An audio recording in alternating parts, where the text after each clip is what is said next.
After po ng brain surgery guys, expect nyo po talaga na, ewan ko lang, kung ganyan din po ba ang naramdaman ng ibang mga naoperahan sa brain. Basta ako po, nung pagkatapos po ng operasyon ko, naalala ko pa po yung mga time na yung hirap ako ba. Tapos, ang naramdaman ko po talaga noon, yung unang araw na nagising ako, yung hilo. Kasi pag dumilat po ako, umiikot po talaga yung paningin ko. Tinitingnan ko yung dingding, tumitingin ako sa taas, nahihilo po talaga ako. Kaya ang ginagawa ko, nakapikit lang ako. Pang 2 araw na hindi po ako nakatulog, parang high na high talaga ako. Kahit anong gawin ko po na gusto kong magpahinga, gusto kong matulog, hindi po talaga ako nakakatulog. As in, sabi ko, kailangan ko, tas nag-pray na ako, na patulugin ako. Kasi di nga ako nakakatulog ng 2 araw. Paano ako inisip ko, paano ako makaka-recover kung wala akong tulog? Para talagang high na high yung pakiramdam ko na ewan. Basta ganun. Tapos, yung pakiramdam ko, yung kahit anong posisyon, yung bed, kasi di ba yung bed sa ospital, pwedeng itaas, pwedeng basta kung ano yung posisyon na gusto mo, pwede yun, i-adjust lang. Ihiga na naman ako ng asawa ko, ibababa na naman yung bed ko, iaangat na naman, yan. Ganun, kasi parang feeling ko, nalulunod talaga ako, bukod sa hilo, para kung yung hinga ko dito na lang, para hindi ako makahinga na yung galing dito sa natin, diaphragm natin. Kasi parang feeling ko, mayroong plema na gusto kong ilabas na hindi naman pwedeng ilabas kasi pagkatapos po kasi ng surgery ay hindi po tayo pwedeng umubo. Yan, hindi po tayo pwedeng umubo, hindi pa tayo pwedeng pumersa kasi nga baka bumuka yung tahi. Kaya yun, ingat na ingat ako, tiniis ko na lang talaga yung sobrang hirap na parang yung hinga ko, unti na lang yung dito lang ang hinga ko. Kasi may plema na sa ilalim, feeling ko na sa ilalim na gusto ko siyang ilabas, hindi naman pwede nga kasi nga bawal. Tapos yun pa, nung painumin pa ako ng gamot. Nung una kasi, IV through IV lang ini-injection yung gamot ko. Tapos nung mga ilang days na, 3 days yata yun, parang inoral na. Hindi nga po ako, parang hirap akong makalunok talaga. Yun talaga ang sa akin. Kaya ang sabi nun sa akin ay tinry mo na yung tikining. Ano ba? Tikining lagyan daw ng tikining yung pagkain ko. Yung siya. Ngayon hindi rin nag-work yung tikining na yun. Tapos, sabi, lagyan na daw po ako ng NGT. Kung hindi pa rin daw po ako makalunok, lagyan ako ng NGT. Kaya nung time na sinabi na mag-oral ako, sabi ko, mag-oral na ako, hindi pa pwedeng inject na lang kasi hirap nga akong hirap nga akong makalunok, tapos i-oral na tuloy. Tapos, ang inisip ko nun guys, na sinabing, hala, i-NGT ako, ayaw kong malagyan ng NGT.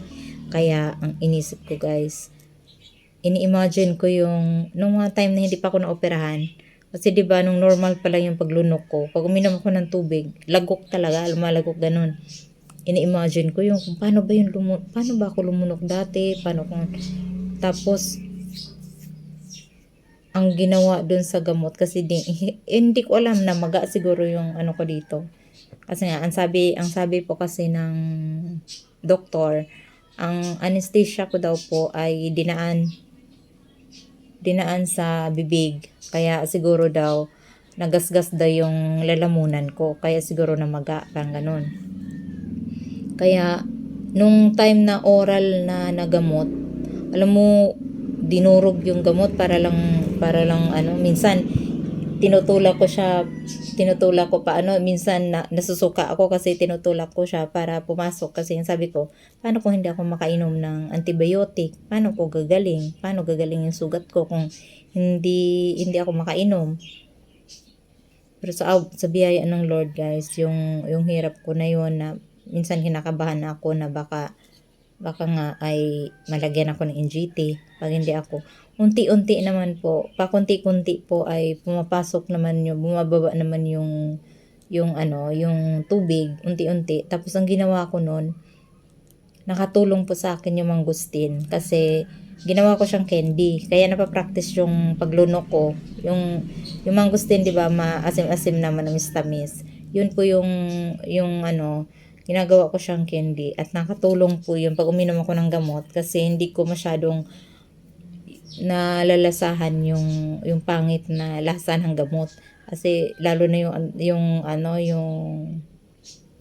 ba yan, antibiotic na may kulay puti na ang laki. Diyos ko, grabe, ang pangit talaga ng lasa nun.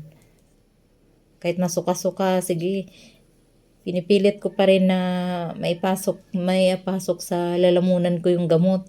Kasi nga, gusto ko talagang gumaling talaga.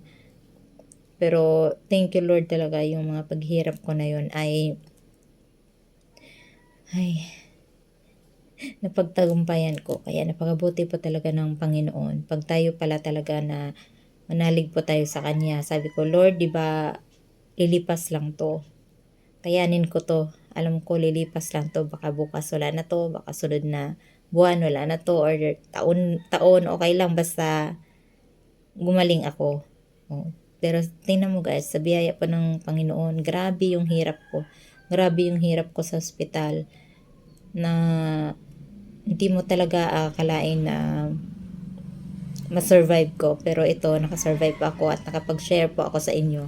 Kaya, thank you talaga kay Lord. Maraming salamat talaga kay Lord dahil kung hindi po dahil sa Kanya, wala din po ako dito kasi pinalakas po niya yung mental health ko, yung isip ko, kasi kung sa iba po yun, nade-depress na, mapanghinaan na po talaga ng loob. Pero ako, imbis na malungkot ako sa nangyari sa buhay ko, pero tinuloy ko lang po yung buhay na parang hindi ko na inisip yung mga hirap na pinagdaanan ko, kung ano po yung nangyari ngayon, yun lang po yung ini-enjoy ko. Hindi ko na iniisip yung mga past kasi kung isipin ko po yun, lalo po akong hihina, hindi po ako makaka-recover. Yun po yung ginagawa ko guys. At syempre, isa po sa pinaka nakatulong sa akin yung nakikipag-usap po talaga ako kay Lord. Sa Kanya po talaga ako nagsusumbong.